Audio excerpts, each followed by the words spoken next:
Welcome to another episode of In the Nude. Today, I'd like to reflect. That's what I'd like today to be about. I have completed a year, 52 weeks, of creating this podcast, of sharing transparently and vulnerably my yucky journey. And it's been almost 5 years of me on this healing journey. And I want to reflect because I think it's a process that we forget about. We live in the past, we live in the future, and we often forget to live in the now. But in our living in the past or even in the future, we're not doing it as a propulsion. We're not doing it as a reflection. We're not doing it as a gain or a benefit or a blessing. We're often doing it as a denigration. We often look at the past and we think about our scars and our pains, and we think about our failures. It's human nature. It's a way our brain is trying to correct things and make sure we don't go back there or we learn the lesson. But I want to talk about reflection and how this is the one gain I see in stopping being present for a moment. Right? There's two sides of reflection for me. One is looking at your past to see the difference. We see so much of our gap, right? But we haven't done. We've got a to-do list of 10 things and we've done 8, but all we see is the 2 we didn't do, right? To counteract that, I want you to stop and I want you to think about who you were a year ago.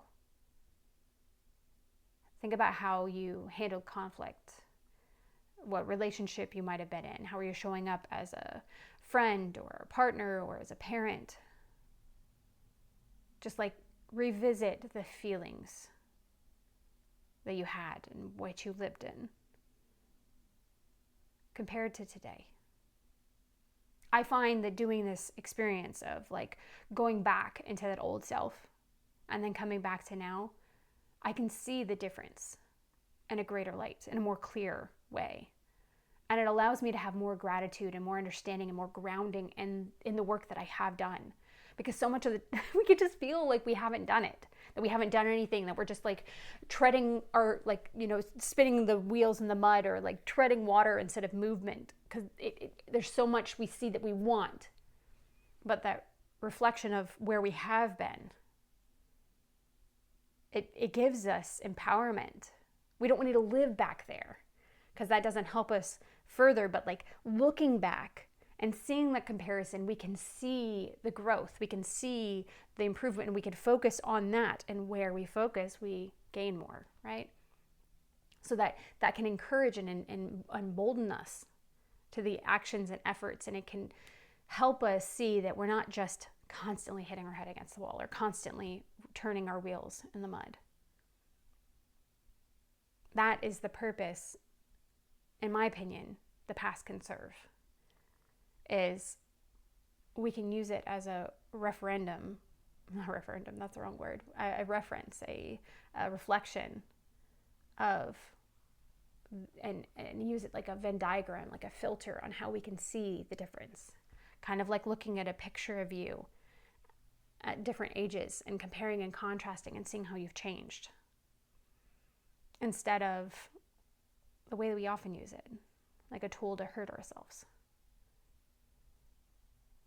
Like we're playing on cycle, hurts and abuse and our failures. This is a way that it can bless us. In the same way that like often looking to the future is us worrying and forecasting our anxieties on what could or couldn't happen.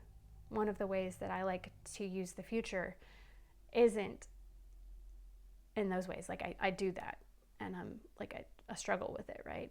I'm a control freak, or recovering control freak, so that's definitely there. But something I like to do with it is to open up that world to the future, and instead of seeing the defaults and negativities of self-lashing that I often would tend towards with the anxieties of how things go wrong or things upset, I visualize the world that I want it to be, like it actually is.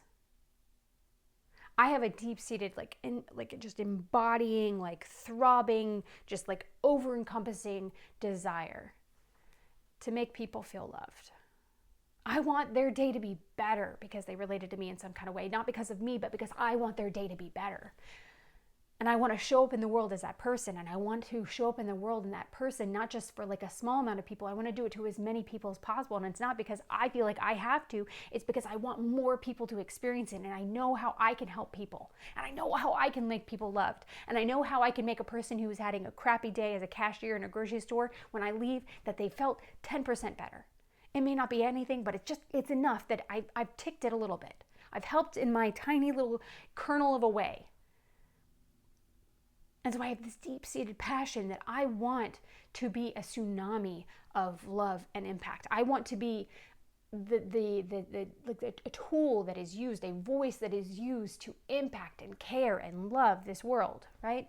So when I visualize the future, what I visualize in my head, and it isn't about me, but I visualize standing on a stage and sharing vulnerably about my journey, not because it's about me, but because you all, the people hearing it, have experienced it too. The connectivity and being able to resonate in the pain with another person, making them feel heard and seen and known, and also showing them that it doesn't have to stay that way. As a person who didn't want to live anymore and only stayed living because I had little kids and I would never do that to them, to then go from that existence to every day I love my life. And externally it looks the same. And so I know the outside world doesn't have to change, because I've experienced my outside world looks exactly the same. Verbally, if you describe my life, it'd be the exact same, but I know that it doesn't have to remain the same because of how I show up now, because of how I experience my exact same world. Nothing else has changed but me and how I receive the world and how I show up and how I care for myself and how I look at myself. And so I visualize in my head this world in the future where I get to be that tsunami of love. I visualize it. I experience it like it's real. Like the lights are on me and I'm nervous and my stomach is churning because I don't do stage well. I'm not a public speaker, but I feel so impassioned about public speaking because I want the impact. I want the love to be seen. I want the love to be known. I want the worth. I want the enough. I want them to feel it. I want them to know it in their person. I want the goose pimples and the emotional like physicality of a hug with the words being heard and resonating with them because they can know it's true. You know when you hear something and it impacts you?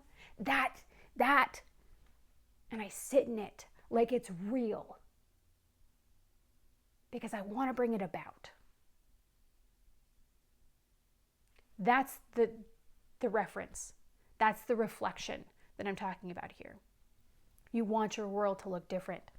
Then take the time, not all the time, but take the time, especially when you're thinking through goals or making sure your life is aligned with how you want it to be. Take the time to think about and congratulate yourself on the discrepancy between who you were and who you are. And focus on that growth, because focusing on what you want more of, you gain more of, right? And then on top of that, taking the time to literally feel, sit in, visualize what you want the world to look like, what you want your world to look like, what you want it to feel like. Sit in it like it is happening. Sit in it like it already existed. Sit in it like like it is. Not it will be, not in the future, but you are there. When we create this reference, this reflection of ourselves, we become that time isn't a linear experience, but it is. It's the magic you hear about people with manifesting and like deciding on all of those things. It's about how you see it. It's about how you come to the table. It's about this like discrepancy between desire and allow. Desire is the birthplace of getting to something, but it also can transfuse into trying, into forcing, into like the do. We get to decide how we go from the desire to the allow, because the allow, the release of the process, the release of the results, which is so difficult because we're so driven by results. Like I love cleaning, because there's such a tangible difference. The house goes from disorganized to clean and put away, and like everything just, it makes you feel a little bit more calm, like you had a little bit more control. There's this like catharsis because it's finished and you can see the effects of it. I'm here for the results. I love the results, but the result focus gets us something that fades away really quickly, like cleaning. Somebody comes in and it gets unclean real fast.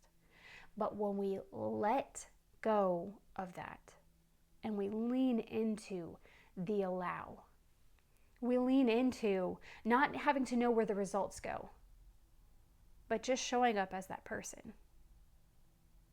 Being the person who is willing to offer of themselves and not sit there and be so worried about trying to make the most of the situation. Not be the person who's constantly trying to figure out how to get the most from the situation, but the person who is willing to give. And I don't mean give like you bend over backwards give. I mean give like exist. Be the person who, if you were speaking, at the end of the speak, you sit at the front until there's nobody who wants to talk. Not because it's easy or not because you don't have someplace else to go, but because each person that's there has value and you have no idea what the impact of their life is going to be. But you know that you can touch them right then. Be the person who goes through the like DMV, and instead of sitting there and being seething at the long process and the stupidity of the not North Carolina, but North Carolina too, but the government and how it functions and does things, but you decide, I'm going to show up, and no matter how long this takes and no matter how inconvenient it is, I'm going to find joy in this situation.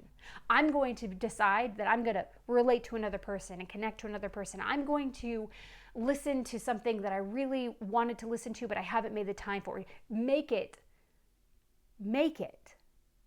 by our perspective. Make it our own, make it our joy, make it our thrive, because we decide it. We don't have to be irritated in the DMV just because everyone around us is. It's difficult not to, because it's easier to succumb to the energy and the feelings around us. But the default of doing that is the life that we've lived, and we don't want that. So this I keep saying the wrong word, this reference, this reflection of looking at how we've grown and seeing and really knowing and experiencing where we want to go, and then living our life in alignment of that. Living our life with, okay, if I want to be a person who has an endless supply of money and gives an endless supply of money around, then I need to be giving that same percentage that I want to give later of what I have already. I want to be the person who, shows up. You want to be the person who, if you had time to do it, you'd volunteer, and ways to make a difference. Like, say you want to make a difference in the global warming and like being good to the earth or any of that, then you can show up in a small way with every time you pass garbage, you just bend down and you pick it up. It's inconvenient. It's not fun. It's touching somebody else's stuff, right? It's showing up in the tiny ways that you can now, instead of saying, well, one day. And that's hard. But it'd also be hard later to just try to do it. It's worth it to be more aligned with who you want to be. It's worth it to invest in yourself and your goals and your dreams and your heart that way. So I challenge you with 2 exercises to do for yourself. I really want you to sit in your body and re-experience what it was like to feel and be who you were a year ago.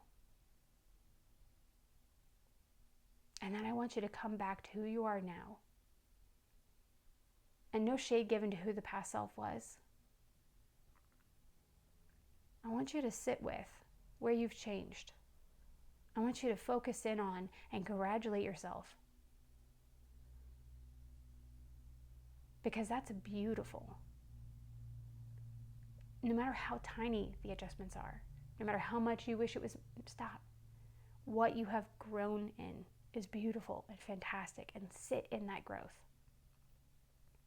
And then I want you to think about one of your things that you really want to have happen, whatever it is, whatever type of goal it is.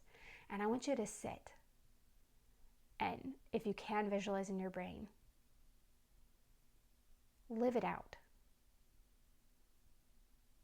Whatever that is.